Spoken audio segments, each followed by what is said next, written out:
Excellent. Good afternoon, good evening, and wherever you are in this world, I absolutely welcome you right now to the second part in my episode, The Global Sales Leader.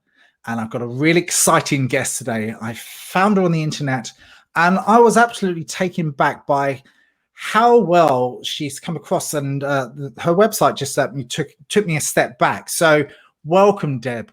And I'm really delighted to have a chat with you today. Oh, thank you, Jason. The pleasure is all mine. Thank you for the invitation.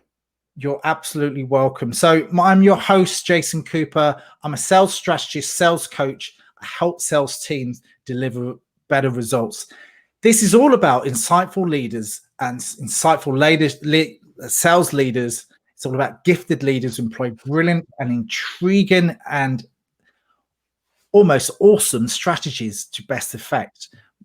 Today, I'm going to give you a little bit of an intro, but Deb, I'm going to make sure that you elevate whatever I say on here to a better degree, because what I've copied from the internet about you is second to none by what you're going to actually say about how wonderful you are. So you've actually got 2 books in circulation at the moment.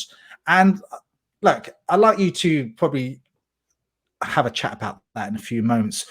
You're on the Global Gurus list of top influencers within the sales around the world. So it's absolutely awesome. So Deb has been named the 65th most influential women in business in the top sales thought leaders to follow around the globe. I think you're probably slightly higher than that, but that's what I'm getting from there. You're a sales expert. So this is what all of this show is all about. So Deb, again, welcome. And it's People First Productivity, which is the name of your website. And we'll have a look at that in a short while. So welcome to the show. Thank you. Thank you very much. So Deb, could you cast me back to how you started in this industry, where you came from as a result of that, and sort of your incremental steps up the ladder to where you are today? Well, I have always been selling. I was about 4 years old when my parents set me up with a little red wagon and vegetables from our garden, and I went door to door through the neighborhood selling cucumbers and squash and tomatoes and peppers to all the neighbors. And I just thought it was fun. For me, that was every bit as much fun as riding my bicycle or doing anything else. And as I got a little bit older, I was in an organization called the Campfire Girls. We sold candy every year. And from the very beginning, I was competitive. I wanted to sell the most, and I did every year except for one. Lorna Kroll beat me one year. Oh no! But I had all of those wonderful national honors, and I was motivated to sell that candy because you could win camperships, which were like scholarships to go to a summer camp, and I wanted to go as many weeks as possible.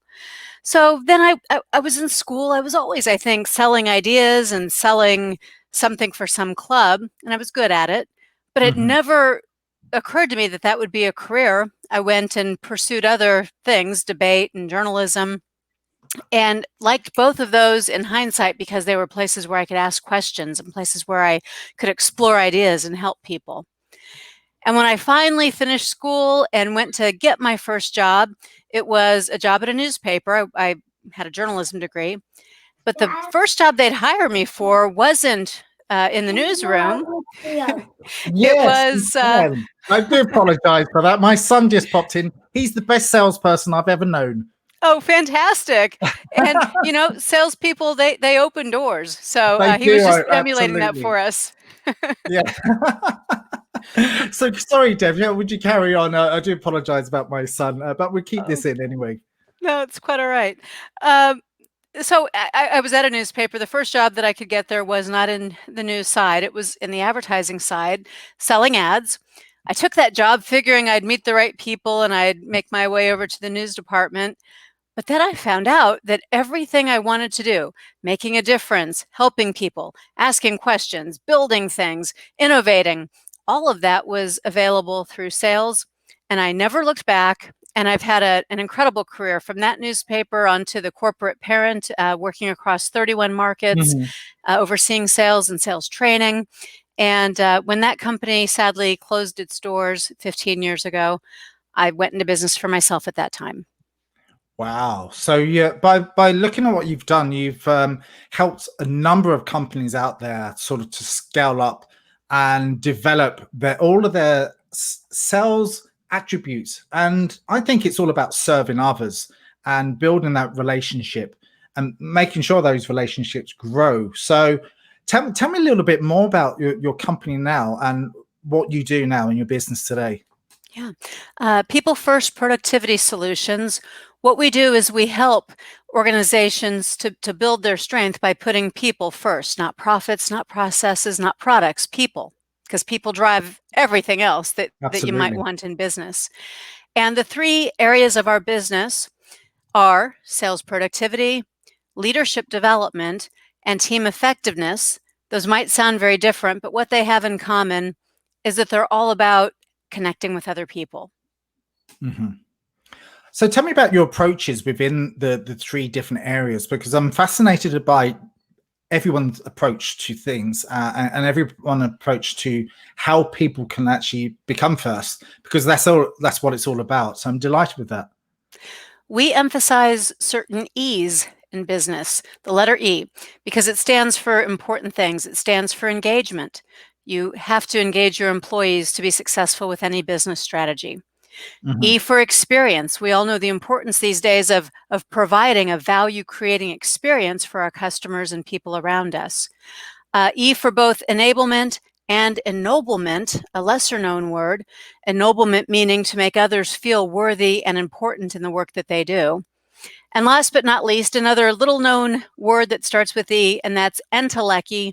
It means to realize the full potential. So if you can realize the full potential of yourself and others, everything is more fun and it Mhm. becomes easier. So those That's are our another E E's. there. That's another two E's on top of those acronyms that you have there. That's incredible. I like the way you distilled that right down, because it makes the process a lot easier to understand.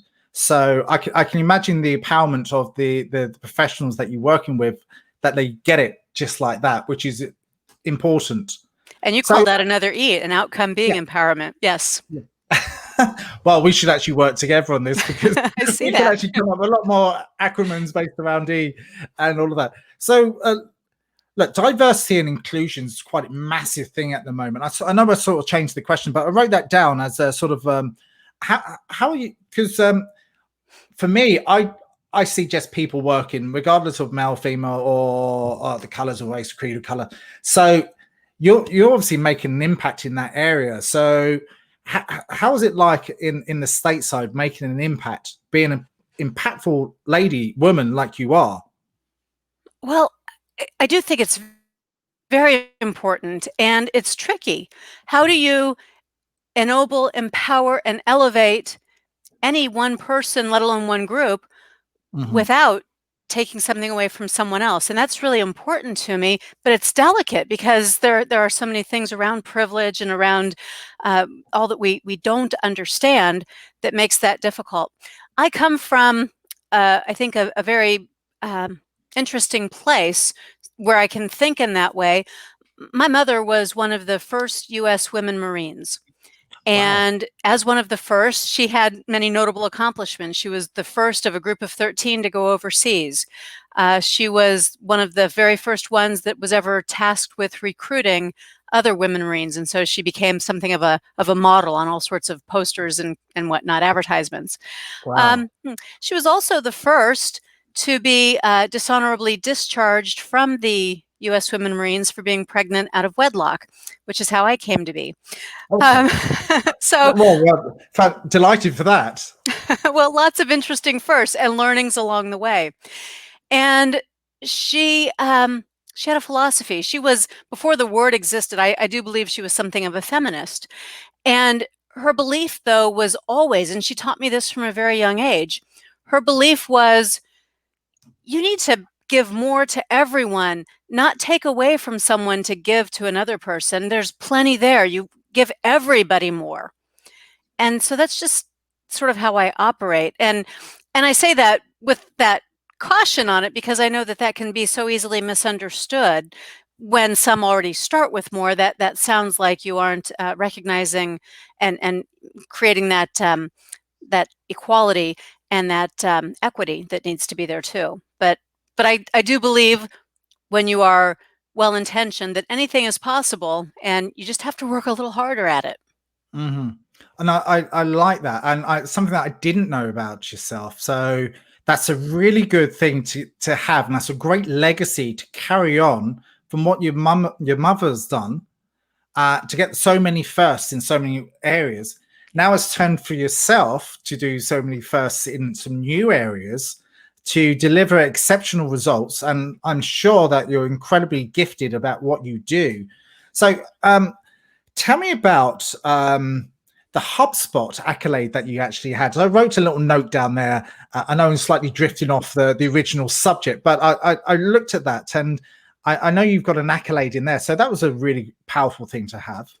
It's one of those firsts that you mentioned. I am proud of that. So HubSpot curates an Amazon list of book reviews, and they created a list. It started as top 20. I think now it's top 23. I'm still on there, but that list was the top 20 most highly rated sales books of all time. And I was the first woman and the first self-published author to be on that book with the book Discover Questions Get You Connected. And it's a pretty good list. The other people on that list are very well known: Zig Ziglar, Brian Tracy, and others. And so I so much appreciate all the people who have read the book and reviewed it favorably and found value, but that HubSpot and Amazon made that possible for others to see it in that light.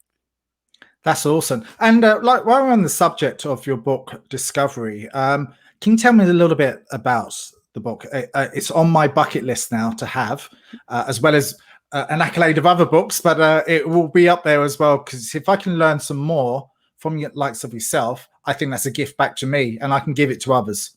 Well, thank you. So the word discover is an 8-letter acronym. Each of the 8 letters stands for a unique purpose for asking questions. And this is based on research with buyers and in field with sellers across a broad swath of industries. Over 10,000 sales calls are rolled up into that book, and into the conclusion that actually there are only 8 purposes for ever asking a question. And in sales, by and large, we tend to rely very heavily on about 3 of those.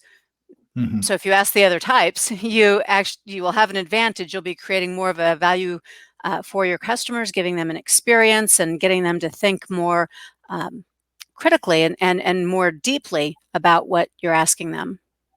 Can you tell me a little bit more about that, so we can sort of feed forward and help the audience sort of understand the acronyms and the different areas of that, so you get a richer area? So people in audio land that can actually listen to this now, we're available on iTunes and Spotify and loads of others like that. I can't remember them all, but there's a whole flurry of others. But I think this would be really interesting. Well, let me start with the ones that everybody already knows. That you have to ask data questions and consequence questions, the pain points, and outcome questions about hopes, dreams, plans, goals, visions that customers may have for the future. Those are very, very commonly asked by all sellers everywhere. The other 5 letters all stand for something else. I'll give you my favorite, and that's the V. V stands for value. Once you tell me, Jason, what it is you want to accomplish, I should be following up to ask you, why does that matter, and how much does that matter? And out of all those goals that you listed, which one is the most important to you right now? Mm-hmm. And when I know that as a salesperson, not only can I help you to achieve it, because I've also helped you to articulate it and to have it top of mind, but I can also come back to that when you get a little tied up with thinking about price or some other criteria that is really taking you away from what you truly want to achieve and why you want to achieve it. Value questions are extremely important, and buyers like them. They express appreciation when sellers ask those kinds of questions and make them think in that way.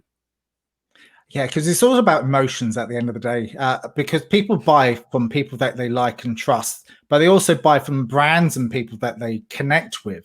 Yes. But it is that emotional feeling, touch my heart or near my heart anyway, because people feel, and it is according to neuroscience, it's that resonation. And if you can equip people with images in their mind about what they can actually achieve and what they can actually have, I think it's the neocortex, which is the thinking, it's the emotional brain. So if they do that connection, and I love stories as well. I think stories make people and metaphors that resonate with them in such a different way. And I'm sure your book does all of that and more, and value is based on that as well. So how do you feel on that? Well, I agree. Stories and metaphors are important. You're talking then about the language of leaders, of people we want to follow who will guide us someplace. And I would say if you were looking for that particular topic, you might find it more in the second book, Stop Selling and Start Leading. Discover Questions is about building trust and rapport, constructing questions, sequencing questions, using the 8 purposes of questions to fully understand the person that you're working with. And then, yes, you're going to package that back into a story where they are the main character, not you. Mm-hmm. And where you, if any role, you are the charging in on the white horse to help save the day. Absolutely awesome. So talking about charging on a white horse to save the day, like we're all in this worldwide situation, like we're all in this pandemic stuff. Some people are thriving. Some businesses are thriving, some businesses not so thriving. So what can sales leaders do to really help connect with their buyers out there in a more authentic way, and showing a little bit more empathy, because empathy is a big word right now, but it means to be true. Well, I think it really does tie back to what experience are you creating for that buyer? And an experience, it's more than we had a nice conversation. It's more than, hey, you accepted my connection on LinkedIn, so I pitched you. Right? An experience, if you can think in those terms, it does elevate everything that you do, and it changes your intention for what you are providing. An experience is made up of every touch point that the customer has, but if you're a salesperson, that one is the one that you are primarily responsible for, and you better make it good. You want to differentiate yourself. You need to create value in the conversation, not the someday value, but right now, as we're talking. For example, I might ask you a question that is so thought-provoking and causes you to realize something that you missed. That's an experience I'm going to remember. It's an experience that's going to create a bond between us. And it's an experience that differentiates you from all the other sellers who are asking canned, boring, not high value questions. Yeah. And put people to sleep as well. Like, you really want to, if you're speaking to someone, you want to connect with them. I interviewed a guy way back called Ted Rubin, and he turns about return on relationship as opposed to return on investment. And I think that's such a good way of looking at things in a slightly different way. It makes me smile every time I hear it, because it is return on relationship, and it's how much you can build that relationship, because we know that once you built that relationship, it's going to be repeated again and again and again. Yeah, say his name again. Ted Rubin. Is it Rubin? Ted Rubin. Yes, Ted Rubin. So definitely a person to connect with, and he's also very good. So tell me this. What do you think the main challenges that sales leaders and salespeople are facing right now, apart from this worldwide epidemic that we're having, and how can we overcome it? I actually believe that in the midst of the pandemic, before it, certainly after it, the biggest challenge is that we are all fighting an uphill battle to overcome negative stereotypes about selling. And I don't know why we're still talking about this. You would think it's decades old and we would have overcome it by now. But professional selling, what I call sellership, is at risk. People fall into those stereotypes. They think they have to be the Wolf of Wall Street or some other negative stereotype of a pushy salesperson, when in fact that is not what buyers want at all. We know from other research that we did for the book Stop Selling and Start Leading that buyers want sellers to show up as leaders, to behave as leaders behave, to guide them to new places that they haven't been before. And sellers, by and large, seem to either not know that at all, or to be somewhat dismissive of that because it seems inefficient or unlike what they're learning about and seeing emulated elsewhere. So I think that is the biggest challenge. It hurts all of us when some of us behave in those stereotypical negative ways. Yeah, I like to think that the 1980s approach has gone, but in some instances it hasn't, and that pushes us all down. But really, it's if you have a look around us, the technology that we're talking on, someone sold that. So the computer screens that we're looking on, someone has actually sold that. So wherever we look around, someone is selling one thing to another. And I even go as far as solicitors, accountants, and all of that. They're selling their services. So they're salespeople, and we're all salespeople. Uh, Yes. so that's the way I like to look at it. And what do you think the best characteristics of a really good seller is? An ability to listen well, not let what you've heard before crowd out what's being said right now. So listening very much in the moment to that person, to seek to understand them before you seek to be understood. And along with that, good critical thinking skills so that you are able to process what you're hearing, not so you can respond, but so that you can understand. Yeah, and I think that's probably the one of the best skills that you can learn. It's like a muscle. We train our muscles, and we go into the gym and we work out.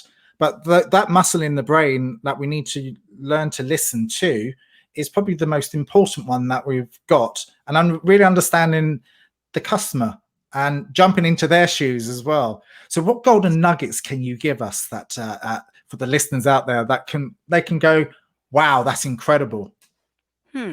Well, based on buyer research, we asked about 30 behaviors that buyers would like to see more often in their sellers. And this was a panel study with 530 B2B buyers. And sellers are often surprised, but I think this is extremely important. One of the things that buyers want more than anything from you is they want to participate in creating what they want. In other words, they want a two-way dialogue. They don't want you to interview them and go away and come back with a solution. They want to be participants in that. They want it to be collaborative with you. And the more you can do with, instead of to, instead of for, with your buyer, the more they're buying in along the way. The harder it's going to be for them to say no when it's all said and done because it's theirs. Their own imprint is right on it. I concur with that because you just stole a question that I was thinking of actually is Oh.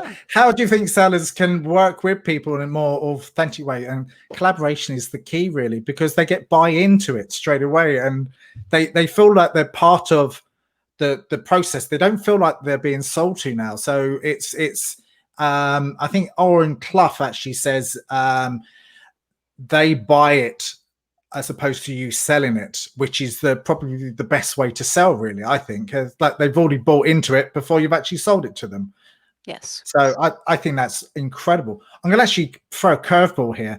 If you had a superpower and you only had a superpower for 5 minutes, but you're using it for sales, I'm basing it on a movie I saw the other week, but you only have 5 minutes with this superpower. How would you use it? Be anything that you'd like it to be. That is a big question. I think I'd use it to travel back in time. I can think of 5 little minutes in time when I wish there was something I had done differently.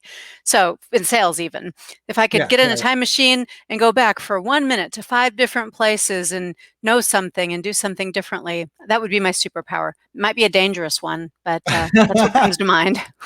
What do you think you would learn from that, and what do you think you can give forward to that when you've got those? I think I would learn a lot. I think these are seminal moments for me where I had to learn a hard way. I think I would learn to be more nimble, not rigid, to embrace learning, even if it means failing, to cut myself a little slack and not be so hard on myself in the ways that may have cost me a little time having to overcome the negative feelings that I had about something. So mostly, I suppose what I would gain from all of that is deeper insight that would ultimately result in more confidence. And confidence, you actually do need, in a manner of speaking, in sales. I was actually going to ask another question, but I think you might have taken it there. But I'll ask you anyway. What advice can you give to people starting out in the careers now within sales, and then they're stepping up? So two-point question. Now they've stepped up to be a sales leader. So what two pieces of advice could you give? Well, this is my go-to advice for people who are new to any career. I had a manager once. He was the vice president of advertising at a newspaper, and he was brand new to the job on a day when I was going to be turning in my notice. I was going to take a different job. And we had these Monday morning kickoff meetings. He came in brand new. None of us had met him before. And the first thing he said as he was introducing himself to all of us was, in my life, I have always chosen to go to work at places where I can learn the most from the people who are there. It's not, for me, it's not about the pay. It's not about the clout or the title. It's about where can I go where I'm going to learn the most from people who are there. And I had that letter of resignation in my hand. I thought I was going to leave this meeting and go turn it in. And he just stopped me dead in my tracks because I looked around me at all my colleagues and coworkers there, such smart, gifted, fun people who had taught me an awful lot. Yeah. And I thought about the other place I was going to go and couldn't come up with a single example of what I might learn. I was going in there as the one who knew stuff. Yeah. Yeah. And I stayed there because of him saying that day. And so that's the advice I give all people when they're new in their career. Go to the place where you can learn the most. And then for people who are stepping into some sort of management role, I would say, make sure you know how to manage. Make sure you know, more importantly, how to lead. You manage work for today, the results you need now, but simultaneously, you also have to lead people. That's for the long term and for the future. And that involves being able to grow the capacity of every single person on your team. Sales managers, unfortunately, too often focus only on the results and the numbers and burn up the people. So. Yeah, that's an unfortunate thing, actually. And I think it's like you could be the best exceptional salesperson out there, but as soon as you go into a management role, things change. You don't know how to lead, and something that you have to learn. And I always advise, get a mentor, learn as much as you can from the people that are doing it really well within the industry, or go on a course, or come to yourself, Deb, and learn from the master themselves how to effectively communicate with people. And because it's bringing people along in the same direction as opposed to shoving in life rafts left, right, and center so they all flee off and go in their own direction. So let's hope they all go in the same direction. So Deb, tell us how people can find out a lot more about yourself. Well, the website is People First PS, stands for People First Productivity Solutions. The first two words are spelled out, People First PS. Or connect with me on LinkedIn. I always appreciate someone saying, hey, I saw you on the podcast with Jason. I'd like to connect with you. That's always fun. So do that. And if you want to meet a whole bunch of other really incredible people, also take a look at the salesexpertschannel.com. That's my give back to the sales community. And now we've had about 500 sales experts. There's over 1,000 presentations, and it's all free. It's all fabulous. And wow. It's a great resource. I'm definitely going to check that out, because if I'm an avid learner. So if I can learn 1, 2, 5 things more, I'll be happy. I'll be completely happy. Tell us about your books as well while I've got you here, because we briefly touched on them. On Amazon, the first one is Discover Questions, Get You Connected. And the second one is Stop Selling and Start Leading. They're both based on research directly with buyers, and they're both about becoming better at the work you do in selling, but they have a side benefit of really helping you in all areas of life. I am often overwhelmed by the stories people bring back to me about how those books have helped them, not just in sales, but in other places too. This interview has been absolutely awesome, Deb, and I'm absolutely humbled by the amount of knowledge that you've given back and given forward to people that are listening here. And I always think if people take one chance to listen to something that helps them grow personally or professionally, I think that's a gift. And I think you've given lots of gifts out here to enable people to grow and learn, and especially by your websites and especially by your books. and how you've articulated what you do today and the golden nuggets that you've given. So I thank you for that. Well, thank you. That's the best compliment I could possibly hear. Thank you. Thank you very much again.